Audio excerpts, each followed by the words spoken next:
All right, guys, I want to show you one practical example of why I don't hold options too long. Now, again, Snap had news today that them and Sony Music forged a partnership. Now, keep in mind that it had a significant move and I made 26% in 3 minutes and I got out. So listen, I know I can hold it longer, and I explained in that video, that I like to get in and out, keeps me happy, trade for the shortest time possible. Now, what I want to explain is something that I was actually talking about in regards to news and some stuff that has happened to me before. And this does have to do strongly with which options you're trading. So that's why, since I have options that expire this week, it's important for me to get in as well as get out within that same day. So let's take a look at what those options did end of day.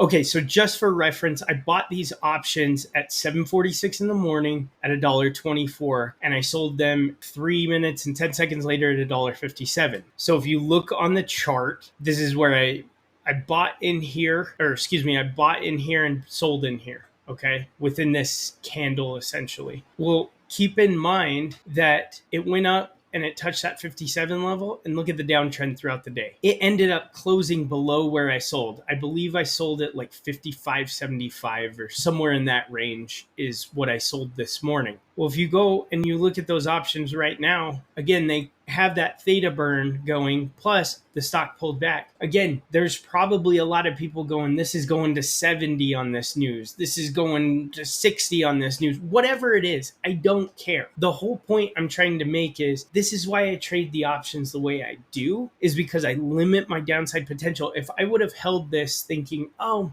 on that hopium of, this is significant news, it's going to do it today. Look, if I want to own the stock, I'll probably own shares over options with some exceptions. But basically what I want to get at is I would be down $23 in options contract if I would have held. So that's what I'm getting at, is something that the market has taught me is when you have that profit, don't be afraid to take it.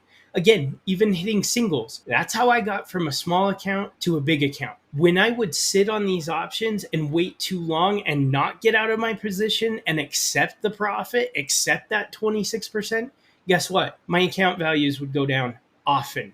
And the next day I would potentially hold too long. I'd get emotional of like, I was not in the money. I had profit that I left on the table, and I'm either taking a much smaller profit or I'm ending up at a loss. And so for me, accepting that profit, even in smaller chunks, has been awesome, because that consistency, again, every day I wake up and I'm like, I'm going to make money on the market today. And most days I do. And so I just want to hammer home that point by showing you a practical example of why that's important to do and why it's important to learn. Again, there are investments that I have. That's why I have the different accounts, because I'm not missing out on the long-term investments in good stocks, good companies. But this allows me to play whatever is happening on the market today. I don't really care about macro news when I'm doing this. This is an important account that I started small, and I'm just growing big, just hitting singles and doubles occasionally. And occasionally I pull out a triple figure percentage win. That does happen. But I'm telling you, you don't have to try and make it all in one trade. As a matter of fact, I recommend spreading it out, because if you can build that consistency, it's much easier, it's much less stressful.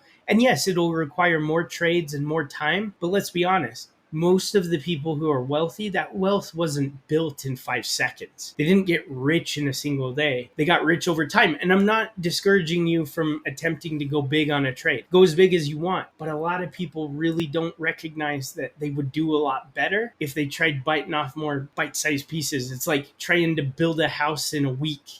How's that house going to turn out? Is it actually possible? So I want to reiterate to you, once I change that, once I stop comparing myself to the guy on Wall Street Bets who landed a huge trade. I mean, like, look at deep effing value. The dude's a legend. But even that trade wasn't a week. He held that for a long time before he got that to happen. And here's the thing. I respect him for that. That was ballsy. But you know what? Most people are not going to have that result, in my opinion. You have to pick the right stock, the right situation. And really, that's pretty rare, I think. I think it's more about consistency and day trading. That's what works for me. So that's what I'm doing. But anyways, that's just some more additional thought, rounding out some of that knowledge that I wanted to provide you. And so thanks for stopping by. Hope to see you again real soon.